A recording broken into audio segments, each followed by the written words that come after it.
Islamic story 100K।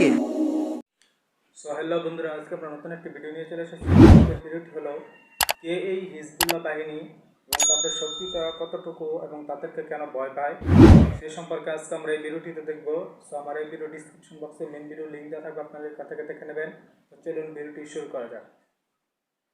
আসসালামু আলাইকুম প্রিয় দর্শক শ্রোতা, প্রিয় বন্ধুরা। ইসরায়েল মধ্যপ্রাচ্যের খুব শক্তিশালী একটি রাষ্ট্র।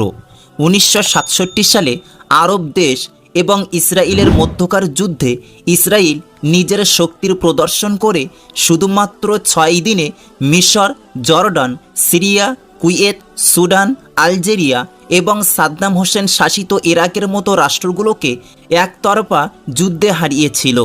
আমি আপনাদেরকে জানিয়ে রাখি, এত সহজে জয় অর্জনের ফলেই ইসরায়েল নিজেকে মধ্যপ্রাচ্যের সবচেয়ে শক্তিশালী রাষ্ট্র বলে বিশ্বাস করেছিল। এতগুলো রাষ্ট্রকে হারিয়ে ইসরায়েল দুঃসাহসী হয়ে উঠেছিল আর ধীরে ধীরে সে ফিলিস্তিনের জমি দখল করা শুরু করে। শুধু এতটুকুই নয়, এরপর ইসরায়েল ফিলিস্তিনের নাগরিকদের মেরে ফেলতেও দ্বিধাবোধ করত না। তবে ইসরায়েলের এই আতঙ্কে হিজবুল্লাহ রুখে দাঁড়িয়েছিল। আমি আপনাদেরকে আরও জানিয়ে রাখি, 2006 সালে হওয়া যুদ্ধে হিজবুল্লাহ ইসরায়েলের অহংকার ও গরিমাকে ভেঙে চুরমার করে দিয়ে তার সাথে মোকাবেলায় নেমেছিল। আর শুধুমাত্র মোকাবেলায় নামেইনি, বরং সে যুদ্ধে ইসরায়েলকে খুব জঘন্যতমভাবে পরাজয়ের মুখ দেখতে হয়েছিল। সে যুদ্ধে ইসরায়েলের কি আর কতটা ক্ষয়ক্ষতি হয়েছে এবং হিজবুল্লাহর কি আর কতটা ক্ষয়ক্ষতি হয়েছে তা আমি আপনাদেরকে অবশ্যই জানাবো ইনশাআল্লাহ। তবে তার পূর্বে আমি আপনাদেরকে হিজবুল্লাহর সাথে পরিচয় করিয়ে দেই। বন্ধুরা, হিজবুল্লাহ হচ্ছে লেবাননের সেই সৈন্যবাহিনী যেটা আসলে লেবাননের অধিকারের জন্য আওয়াজ তোলে আর লেবাননের অধিকারের জন্য শত্রুদের থেকে লড়াই করে থাকে।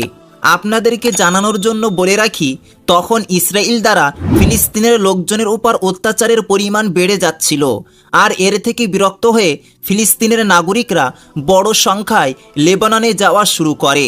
তবে একটি বড় সংখ্যায় ফিলিস্তিনের শরণার্থীদের লেবাননে আশ্রয় গ্রহণ করলে সেখানে বিশৃঙ্খলাপূর্ণ পরিবেশ সৃষ্টি হয়। আর 1976 সালে লেবাননে সিভিল ওয়ার বা গৃহযুদ্ধ শুরু হয়ে যায়, যেটা 1990 সাল পর্যন্ত স্থায়ী ছিল। একদিকে লেবানন গৃহযুদ্ধে ব্যস্ত ছিল, তখন অন্যদিকে ইসরায়েল সুযোগ পেয়ে 1978 সালে লেবাননের দক্ষিণাংশে দখল করে নেয়। তখন 1979 সালে ইসলামী বিপ্লবের পর ইরানে আমেরিকার কাঠপুতুল শাহ পাহলবির শাসনের পতন হয় আর এভাবে সেখানে গণতন্ত্র শাসন অস্তিত্ব লাভ করে। বলা হয় যে এরপর ইরান ইসরায়েল দ্বারা মুসলিম রাষ্ট্রগুলোতে হওয়া অত্যাচার থামানোর জন্য একটি কৌশল তৈরি করেছিল, যার মাধ্যমে লেবাননের মুসলিম সেনাদের প্রশিক্ষণ দেওয়ার জন্য প্রায় 1500 কমান্ডারকে সিরিয়ার গুপ্ত রাস্তা দিয়ে লেবাননে পাঠানো হয়। ইসরায়েলের লাগাতারভাবে করা হামলা থেকে বিরক্ত হয়ে লেবাননের মুসলিম যুবকরা উচ্চ পর্যায়ের প্রশিক্ষণ গ্রহণ করে আর এটি প্রথম পদক্ষেপ ছিল, যার ফলে লেবানন শ্রমসেবী সংগঠন হিজবুল্লাহর গঠন হয়েছিল। কিন্তু তখন কেই বা জানত যে ইরানের এই ছোট্ট প্রয়াসটির ফলে মুসলিম উম্মাহ এত বড় একটি শক্তি অর্জন করতে চলেছে, যেটা পরবর্তী সময় ইসরায়েলের চোখের ঘুম কেড়ে নিতে পারে। বন্ধুরা, 2006 সালে হওয়া যুদ্ধটির সূচনাটি ইসরায়েলের অহংকারী স্বভাবে লেবাননকে 2 দিনে পরাস্ত করার হুমকি দেওয়ার মাধ্যমে হয়েছিল। আর লেবাননে অবস্থিত হিজবুল্লাহর আস্তানায়, বেসামরিক বস্তিগুলোতে এবং নিষ্পাপ লেবাননের জনগণের উপর লাগাতারভাবে বোমা হামলা করা হয়। এমনকি লেবাননের রফিক হরিরি এয়ারপোর্টটিও ইসরায়েলের হামলা দ্বারা বিধ্বস্ত করে দেওয়া হয়েছিল। সে হামলায় লেবাননের প্রায় 600 এর অধিক সাধারণ জনগণ মারা যায়। আর এর পাল্টা জবাবে হিজবুল্লাহ ইসরায়েলের 50টিরও অধিক mark over tank, 1400 fighter jets, 5টি যোদ্ধা পোস্ট সহ শত শত ইসরায়েলি সৈনিকদের মেরে ফেলে।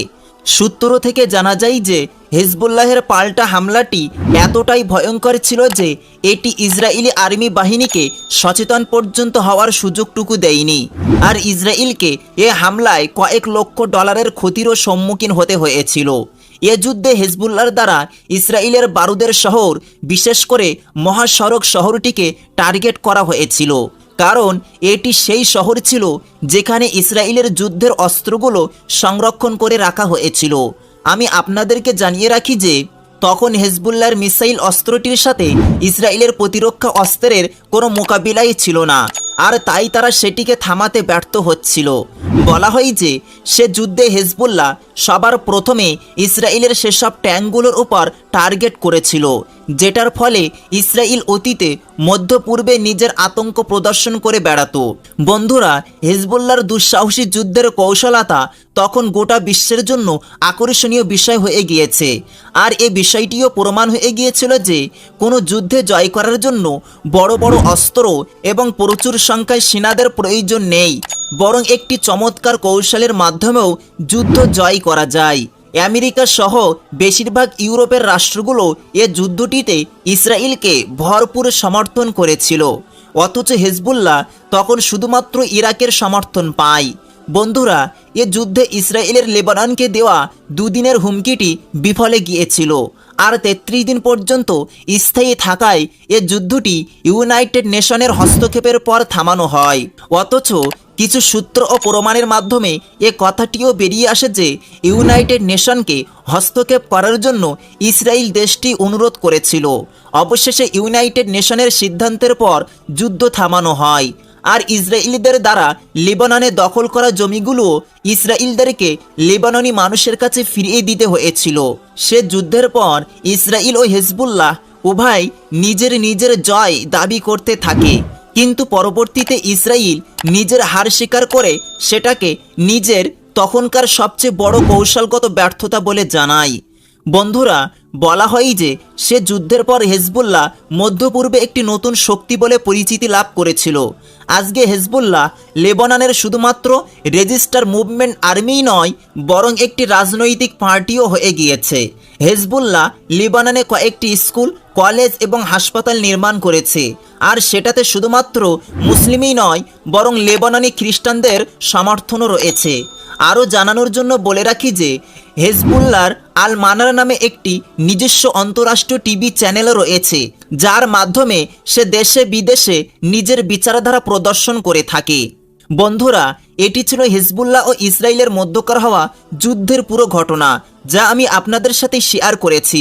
আশা করি আজকের এই ভিডিওটি আপনাদের কাছে ভালো লেগেছে, তাই এই ভিডিওটিতে একটি লাইক দিয়ে আপনার বন্ধুবান্ধব ও আত্মীয় স্বজনের মধ্যে শেয়ার করে দিয়ে তাদেরও দেখার এবং জানার সুযোগ করে দিন।